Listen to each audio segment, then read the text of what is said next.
शुरू से लेके आज तक एक मुकाबला चलता आ रहा है। वो मुकाबला किसका है? शरारे अबू लहबी से चिरागे मुस्तफवी का। मुस्तफ़ा करीम सल्लल्लाहु अलैहि वसल्लम की चिराग की रोशनी का मुकाबला अबू लहब की शरारतों के साथ। तो एक तो ये कि इस्तिआरा है, इससे पहले भी फिरौन और मूसा का, नमरूद और इब्राहीम का अलैहिस्सलाम, ये मुकाबला इस रुए अर्दी पर चलता रहा और हक व बातिल के मारके होते रहे और होते भी रहेंगे। फी जमाना हम जो हालात देख रहे हैं पूरी दुनिया में, आज जंगों के हालात जो पेश किए जा रहे हैं, लोग तो अब ये खबरें ऐसे सुन रहे हैं, किसी के यहाँ बम गिरने की, मिसाइल गिरने की, तो ऐसा लग रहा है जैसे बच्चे पटाखे फोड़ रहे हैं। लोग यहाँ खबरें लेकर के मजे ले लेते हैं, फिर फॉरवर्ड कर देते हैं। मौत इतनी आसान हो गई है कि अल्लाह के नबी सल्लल्लाहु अलैहि वसल्लम ने 1400 साल पहले ये इरशाद फरमाया था कि एक जमाना आएगा कि हरज बढ़ जाएगा। तो सहाबा ने पूछा था ये हरज क्या है? तो हुजूर अकरम सल्लल्लाहु अलैहि वसल्लम ने इरशाद फरमाया था कि कत्ल बहुत ज्यादा होगा, एक दूसरे का कत्ल इतना ज्यादा होने लगेगा कि लोग उसकी परवाह भी नहीं करते। आज मुझे आज बताओ, दुनिया पूरी बहुत सारे इश्यूज पर बैठकें कर रही है, ग्लोबल वार्मिंग पे है, दुनिया में इन्वायरमेंट की चेंजिंग पर, मौसम का तापमान बढ़ रहा है, इस पर मीटिंगें हो रही हैं, बड़ी बड़ी तंजीमें बैठती हैं। ये ढकोसला है ये दुनिया का, ये मगरिबी दुनिया, वेस्टर्न कंट्रीज का दिखावा है। ये एनिमल लवर्स को भी बाहर लेकर के आते हैं, उनको बहुत ज्यादा कवरेज दिया जाता है। ये कुत्ते से प्यार करने वाला है, ये मुर्गी से प्यार करने वाला है। जालिमों, 40,000 नहीं 50,000 लोगों को फिलिस्तीन में तुमने ना हक मार दिया, उस पर कोई बैठक नहीं करते। मौत इतनी आसान है इंसानों की। जंग जिससे है, मुकाबला जिससे है, तुम्हारा आपस में बराबर की ताकत का मुकाबला हो तो समझ में आए कि एक दूसरे की फौजों से मुकाबला है। इधर की फौज भी मर रही, उधर की फौज भी मर रही है, लेकिन निहत्ते बच्चों का क्या कसूर? बल्कि वो गोद में आए हुए अभी जिन्होंने शऊर की आंखें भी नहीं खोली, दूध पीते बच्चों के जो कत्ल हुए हैं। तारीख में आपने पढ़ा होगा फिरौन ने 12,000 बच्चों का कत्ल किया था, सिर्फ इस गुमान से कि उसने ख्वाब देखा था बनी इसराइल में एक बच्चा पैदा होगा जो उसकी सल्तनत को हिलाक कर देगा। ख्वाब की वजह से काहिनों ने उसको बताया था, उसने ख्वाब ये देखा था कि आसमान से एक तारा टूटकर उसकी गोद में गिरा और आग लग गई। तो नजूमियों ने उसकी ताबीर ये बताई थी कि बनी इसराइल में एक बच्चा पैदा होगा जो तेरी सल्तनत को हिलाक कर देगा। उस डर से बनी इसराइल में जो भी बच्चा पैदा होता उसको कत्ल करता था। उसने तकरीबन 12,000 बच्चों को कत्ल कर दिया था, इस डर से कि वो बच्चा तो ना पैदा हो जाए जो मेरी सल्तनत को हिलाक करने वाला है। और वो मूसा अलैहिस्सलाम थे, पैदा भी हुए और फिरौन के घर में ही पले। अल्लाह का निजाम है। लेकिन मैं यहां इसलिए बता रहा हूं, फिरौन जुल्म में पूरी दुनिया में मशहूर है। वो औरतों को भी जालिम इस तरह से मारा है कि जिसकी तारीख में मिसाल नहीं मिलती। लेकिन मैंने अपनी जिंदगी में देखा, आज के जमाने में इजराइल नाम से एक नाजायज हुकूमत पर काबिज शख्स ने 12,000 नहीं 50,000 लोगों को साल भर में कत्ल कर दिया। ये तारीख का भयानक चेहरा है। आज लोग इसको हल्के में ले रहे होंगे, न्यूज वाले एक तरफा रिपोर्ट करते हैं क्योंकि इनको इनके बाप दादाओं से डर है, जहां की खाते हैं वहां की गाते हैं। लेकिन बाद को ये सच्चाइयां जनरेशन में मुंतकिल होती रहेंगी। कभी तो आएगा कोई इंसाफ की नजर रखने वाला। और इंसानियत का कत्ल कितना बड़ा कत्ल है, एक शहर के 50,000 लोगों को कत्ल कर देना। और ऐसे कि वहां की इमारतें पूरे राख के मलबे में चली गई। सदियां लग जाती एक शहर को बसने में, एक घर को बनाने में आदमी की अपनी जिंदगी गुजर जाती है। क्या क्या अरमानों से घर बनाते हैं, लेकिन एक पल में किसी का घर उजाड़ दिया, उसके सामने तड़पते हुए उसके बाप की लाश हो, मां की लाश हो। वो तस्वीरें क्या आपने नहीं देखी कि एक बाप छोटी सी बेटी को लेकर के दौड़ रहा है तो उसका बेटा अलग पैर और हाथ जले हुए बम से तड़प रहा है। वो किसके दर्द को देखे। यहां तक कि मैंने देखा कि बेटी को बाप ये नसीहत कर रहा है, थोड़ा और सब्र कर ले बेटा, शहादत मिलने वाली है। कौन करता है ये? मौत से पहले अपने बच्चे को इतनी तलकीन कर दे। हालात ऐसे। दूसरे एक कि वहां पर खाने पीने की ऐड कोई जा नहीं सकती, उस पर पाबंदी। दवाइयां ना जाए, उस पर पाबंदी। दुनिया का कोई कानून इस चीज को जायज ठहराता है? मुझे बताओ, आतंकवाद का राग अलापने वाले इन बातों को क्या कहेंगे? इंसानियत अगर कहीं है तो उसका तस्वुर तो करो। किसी के फंडामेंटल राइट्स होते हैं, बेसिक राइट्स होते हैं, खाना पीना, ये उसका इंसानी हक है।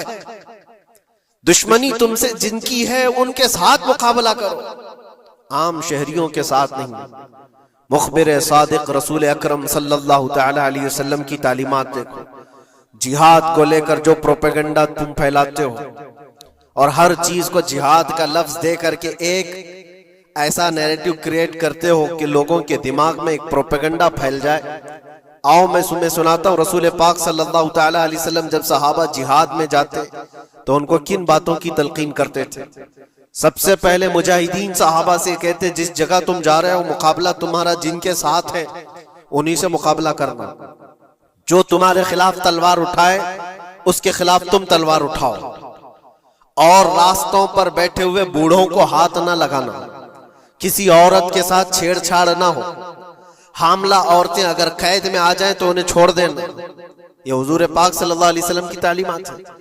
हत्ता के रसूल करीम सल्लल्लाहु अलैहि वसल्लम ने फरमाया, जिस शहर में तुम्हारा गलबा हो जाए, तुम गालिब आ गए वहां की फौज पर, तो वहां के रहने वालों के बच्चों को ना जुल्म करना, उनको ना पकड़ना।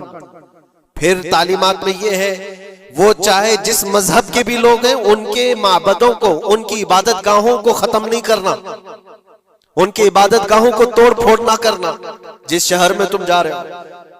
यहां तक कि हुजूर अकरम सल्लल्लाहु अलैहि वसल्लम की तालीमात तो देखो, हुजूर ये तक फरमाते थे मुजाहिदीन सहाबा को कि जिस शहर में तुम जा रहे हो वहां के दरख्तों के पत्ते भी ना उखाड़ना, दरख्तों को भी ना नुकसान पहुंचाना।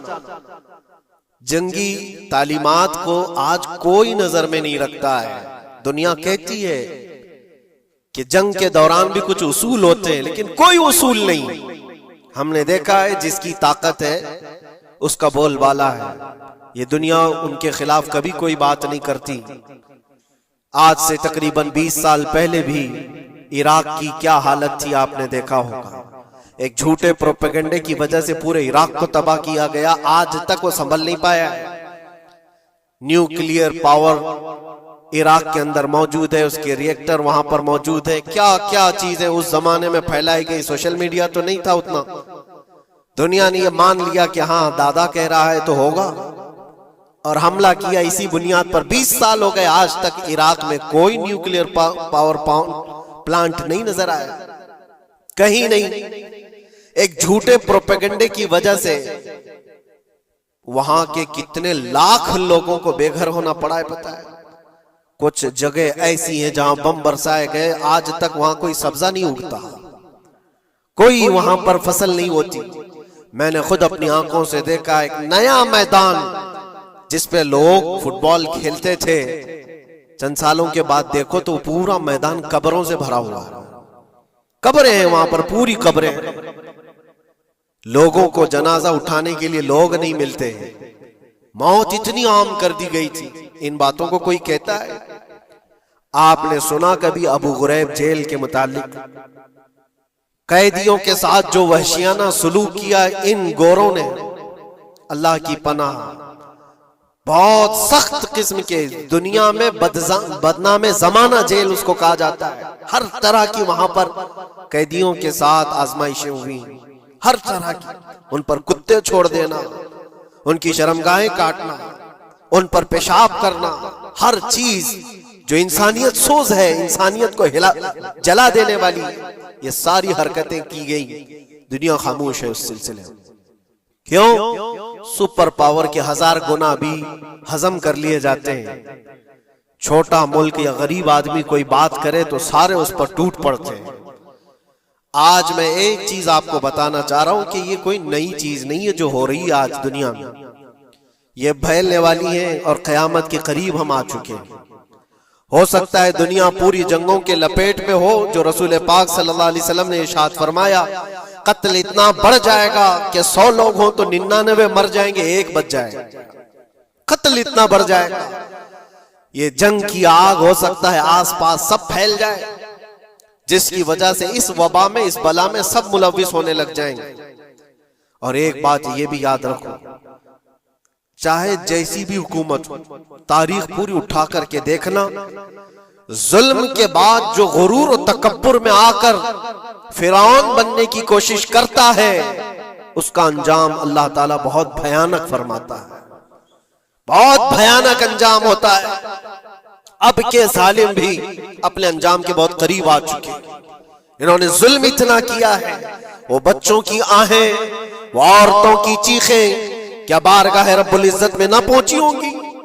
रब तबारक व तआला खुद फरमाता है, सयअलमुल लज़ीना ज़लमू अय्य मुनक़लिबिन यनक़लिबून, अनक़रीब जालिम ये देख लेंगे कि किस पलटी में अल्लाह ताला उन्हें गिराने वाला है। जो जाल वो अपने दुश्मनों के लिए बुनते हैं, अल्लाह ताला उसी जाल में उनको फंसाता है।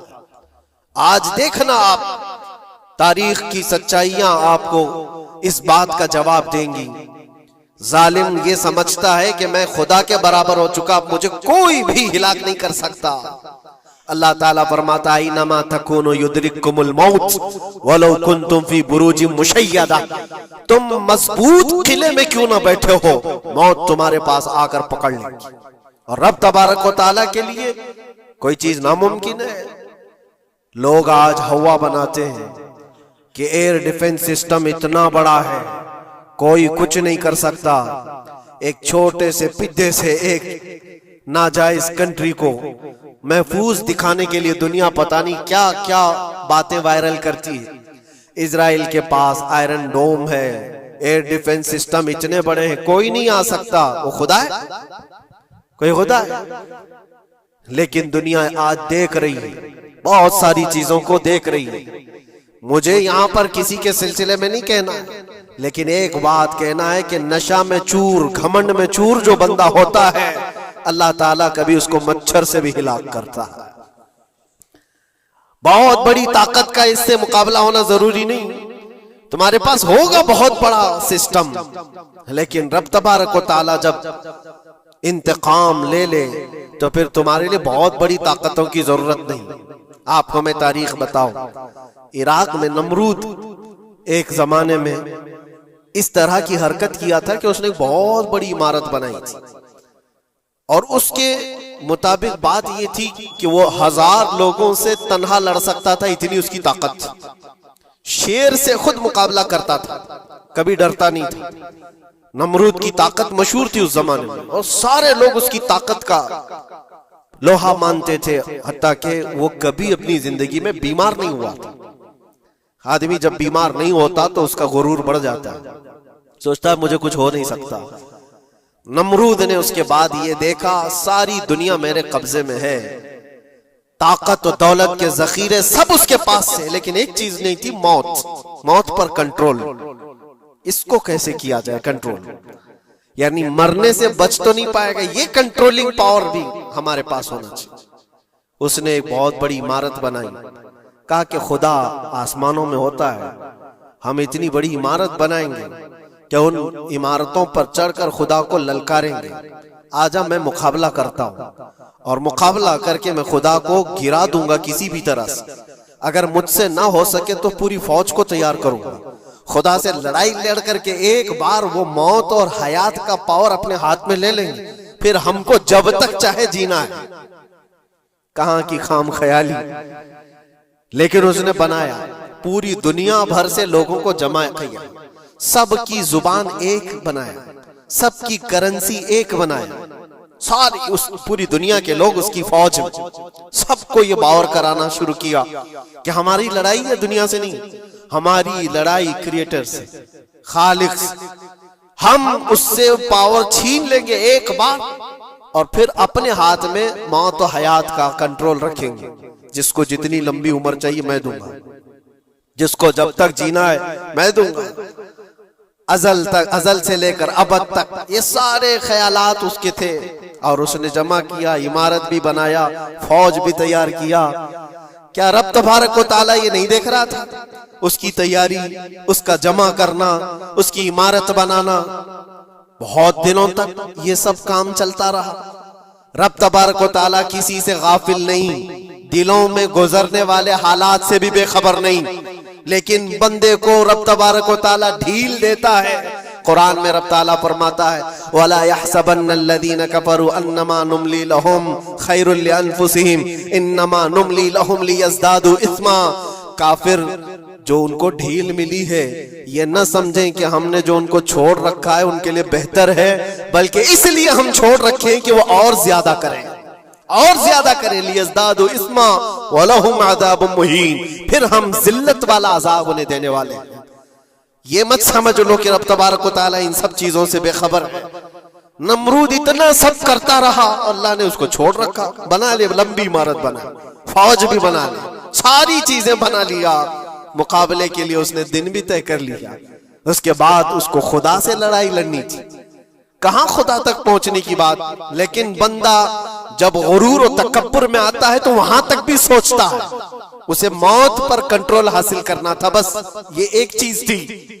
फिर जब वो दिन आया, किताबों में मिलता है अल्लाह तबारक व तआला ने फरिश्ते, उसकी जो तादाद है उसका किसी को इल्म नहीं। बारिश के जितने कतरात गिरते हैं ना, एक एक फरिश्ता बूंद लाकर रखता है। अब आप अंदाजा कर सकते हैं फरिश्तों की तादाद कितनी हो सकती।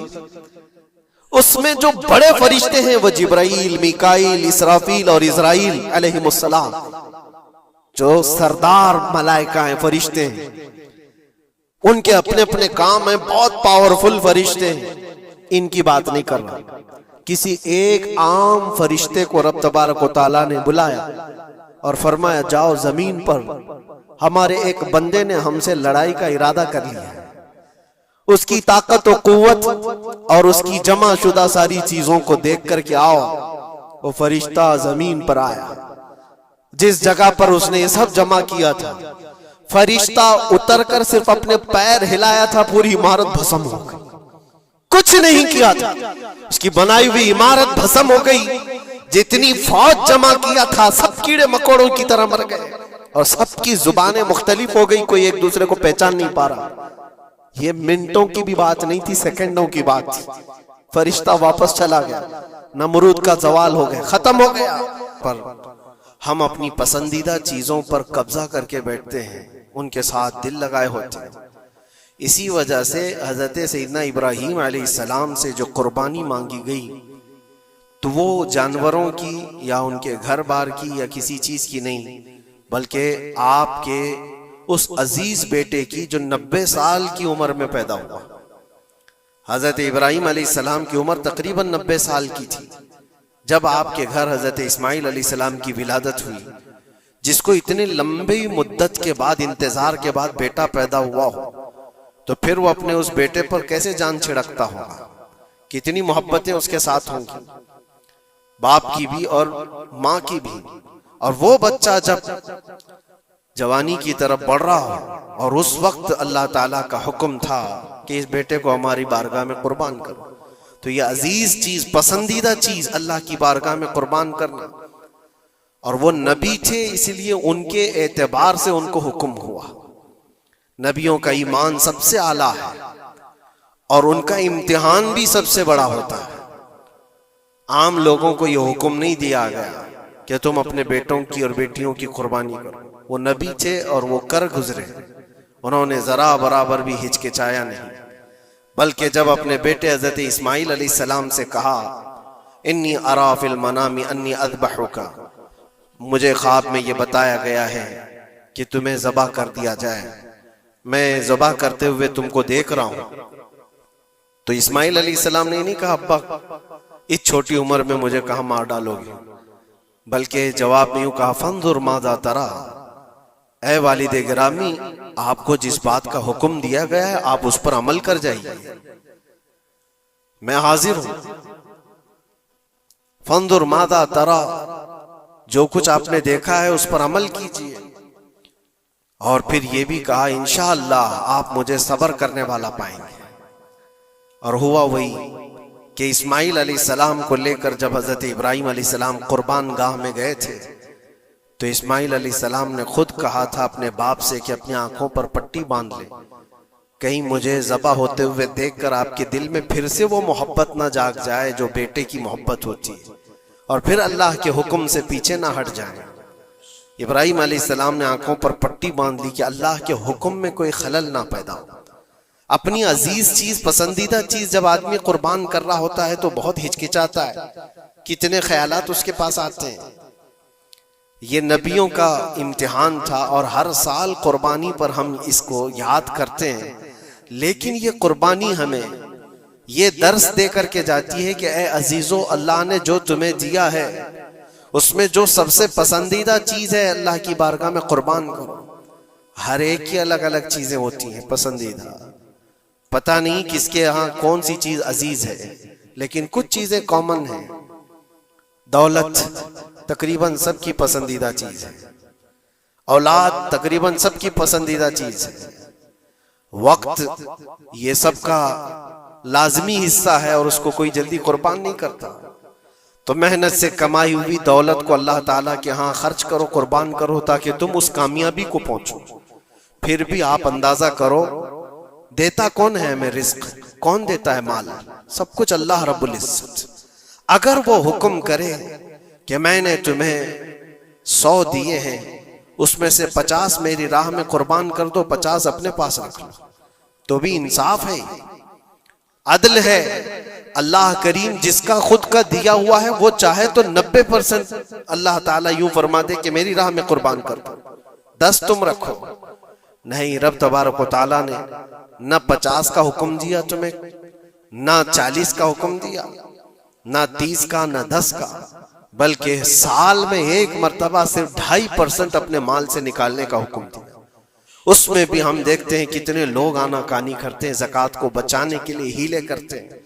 वो सिर्फ 2.5% है, 2.5। अगर किसी के पास 100 हिस्से हैं तो उसमें से 2.5 ये अल्लाह की राह में साल में एक मर्तबा कुर्बान करने का हुक्म है, ज़कात। लेकिन माल की मोहब्बत कुछ लोगों के दिलों पर ऐसी जम जाती है, उसको बचाने के लिए वो कई तरह के हीले बहाने करते हैं।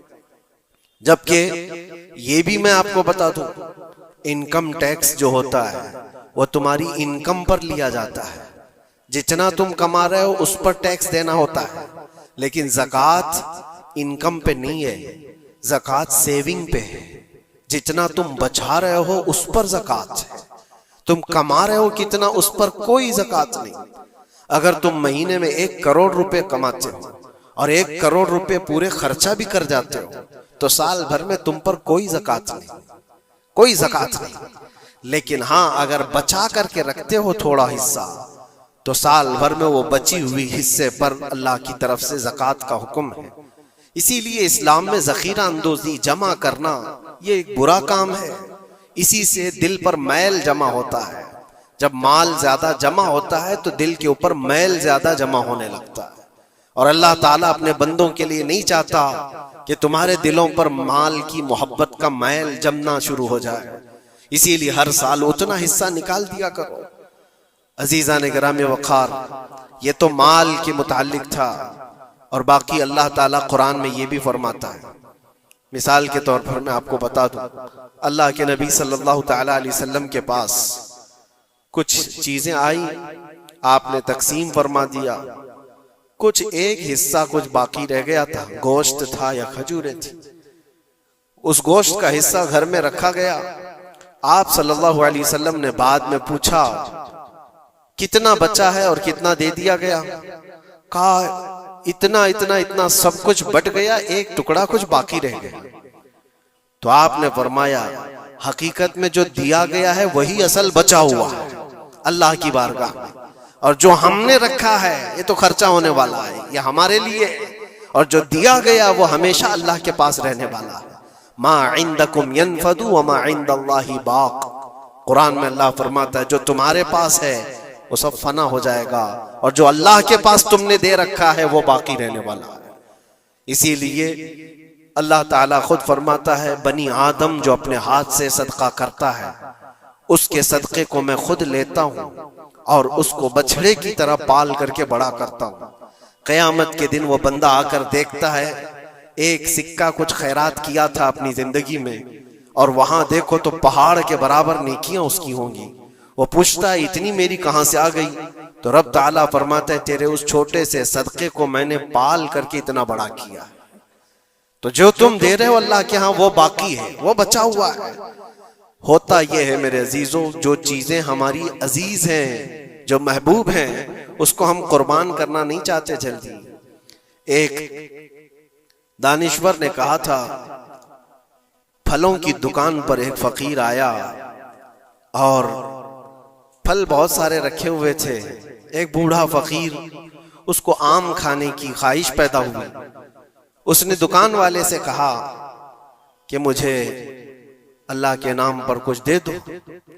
जाहिर सी बात है जो छटे हुए आम थे, जो निकाले हुए थे, जिनके अंदर सड़न पैदा हो चुकी थी, वो साइड किया गया था, उसमें से निकाल करके उसने दे दिया फकीर को। आमतौर पर यही होता है, देने के लिए जो निकाला जाता है वो अलग होता है। वो लिया, थोड़ी देर के बाद उसके पास 10 दिरहम थे। वो फकीर आया और कहा 10 दिरहम है, इसके मुझे आम चाहिए, ये पैसों के अच्छे आम थे। तो 10 दिरहम लिया दुकान वाला और अच्छे से चुन करके 2 आम उसको दिया जो बनते थे।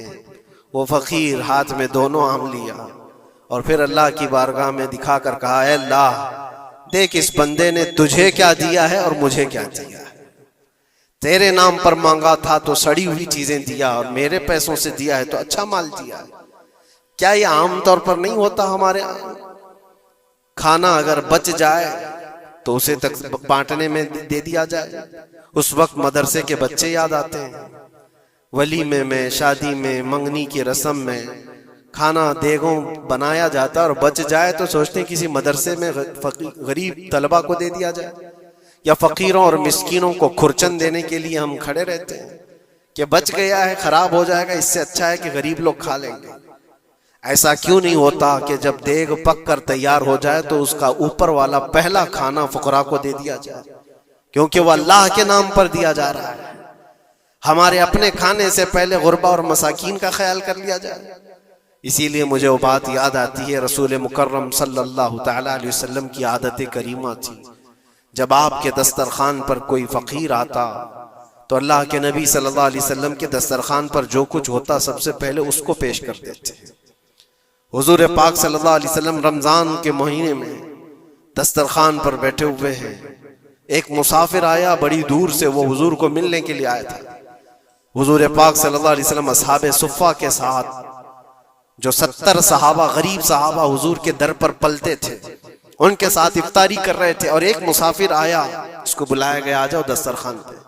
70 लोगों के बीच में दूध का एक प्याला था बस इफ्तारी के लिए, और वो जो मुसाफिर आया उसको बिठाया गया, बड़ा भूखा था। उससे कहा गया लो आप तनाउल करो, आप दूध पी लो।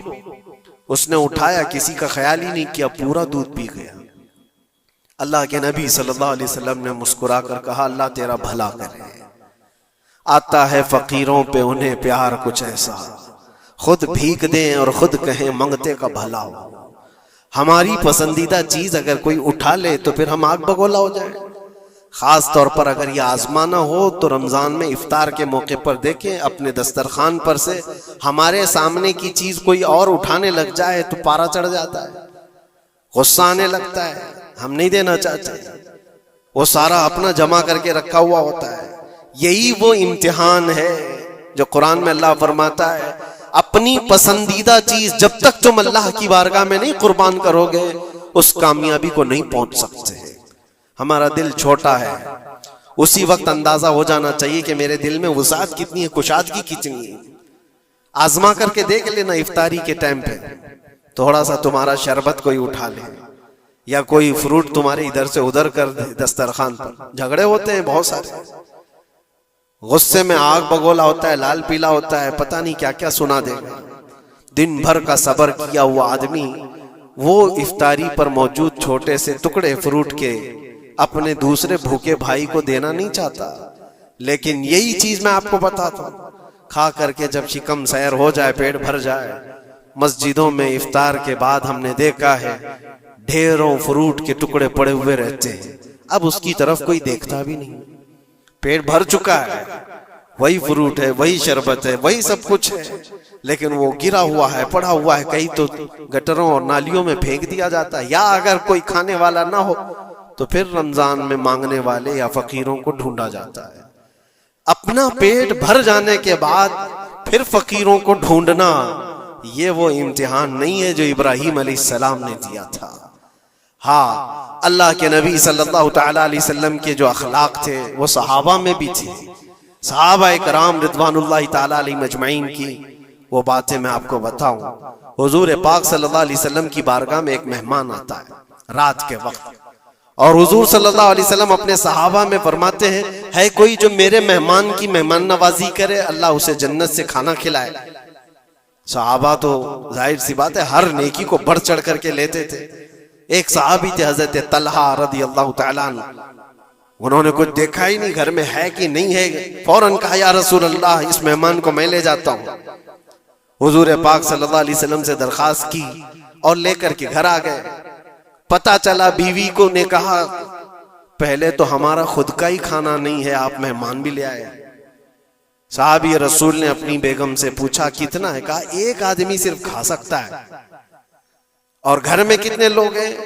शोहर, बीवी और एक छोटा बेटा। अब एक मेहमान आया हुआ है। साहबी रसूल ने अपनी इस फिक्र का इजहार किया बेगम से कि अब क्या होगा, एक आदमी खा सकता है और 4 लोग यहाँ मौजूद हैं। अल्लाहु अकबर। वो खवातीन भी हुजूर के जमाने की कैसी थी। उन्होंने कहा अपने शोहर से, घबराइए मत, मैं बच्चे को थपकियां देकर सुला दूंगी, आज ऐसे सुला दूंगी, और दस्तरखान पर जब बैठे आपको खाना में परोस दूंगी, और फिर बत्ती अचानक गुल कर देंगे, चिराग बंद कर दिया जाएगा, आप खाने जैसा मुंह चलाते रहे और उस मेहमान को लगे कि आप भी खा रहे हैं, और खाना पूरा उसके सामने रखें ताकि वो पेट भरकर खा ले। एक आदमी के खाने के लिए ये हीला किया जा रहा है, खुद भी भूखे हैं। ऐसे ही हुआ, दस्तरखान बिछा और सहाबी रसूल ने खाने का बर्तन उनके सामने पेश किया और अचानक चिराग को बुझा दिया गया, अंधेरा है। उन्होंने अफसोस का इजहार किया, कहा इत्तेफाक है चिराग गुल हो गया, आप खा लीजिए, हम भी खा रहे हैं। और सारा खाना उस मेहमान के सामने रखा। मेहमान को ये लगता रहा कि ये लोग भी खा रहे हैं, और पूरा खाना वो पेट भरकर खा लिया, शिकम सैर हो गया। और उसके बाद बर्तन उठा दिया गया। वो सहाबी रसूल हजरत तलहा भी भूखे सोए, उनकी बीवी भी भूखी सोई, उनका बेटा भी भूखा सोया, सिर्फ एक मेहमान की मेहमान नवाजी के लिए अपनी अजीज चीज, अपनी पसंदीदा चीज कुर्बान अल्लाह के नाम पर। लेकिन मेरे अजीजों, वाकया सिर्फ इतना ही नहीं है। सुबह होती है, हुजूर पाक सल्लल्लाहु अलैहि वसल्लम सहाबा से कहते हैं, तलहा कहाँ है? हजरत तलहा उस मेहमान के साथ आए, हुजूर देखकर मुस्कुराने लगे, तलहा तुम्हारी मेहमान नवाजी की तारीफ जन्नत में फरिश्तों के दरमियान हो रही है। अल्लाह तबारक व तआला तुम्हारी मेहमान नवाजी की तारीफ फरमा रहा है। जिब्राइल आए थे और मुझे बता गए कि आपके एक सहाबी ने अल्लाह के नाम पर अपना सब कुछ उस मेहमान को खिलाया है। ये है जिसको ईसार कहते हैं, इसको कहते हैं ये कुर्बानी। पेट खाली हो और दूसरे का ख्याल हो। पेट भर जाने के बाद तो फिर वो वेस्टेज देने की बात आती है, अपने घर का बोझ निकालने की बात आती है। अच्छी चीज जब अल्लाह करीम की बारगाह में दे दिया जाए तो वही कुरान में अल्लाह ने फरमाया, लन तनालुल बिर्रा हत्ता तुनफिकू मिम्मा तुहिब्बून। तुम उस वक्त तक उस कामयाबी को नहीं पहुंच सकते जब तक कि अपनी पसंदीदा चीज अल्लाह की बारगाह में कुर्बान नहीं करते। पसंदीदा का लफ्ज है, अपनी चाही हुई चीज का है। इसीलिए अजीजा ने गिरामी वक़ार हुजूर अकरम सल्लल्लाहु तआला अलैहि वसल्लम के सहाबा में से हमने देखा है, उन सहाबा इकराम ने कभी इन चीजों को ऐसा पसंद नहीं किया, ऐसा प्यार नहीं किया, दुनिया को गले लगाकर उसके बावजूद भी उसको कुर्बान करते रहे, कुर्बान करते रहे। जो चीज दुनिया में तुम्हें गाफिल करती है वो यही चीजें हैं जिसको अल्लाह ताला तुमसे दूर करना चाहता है।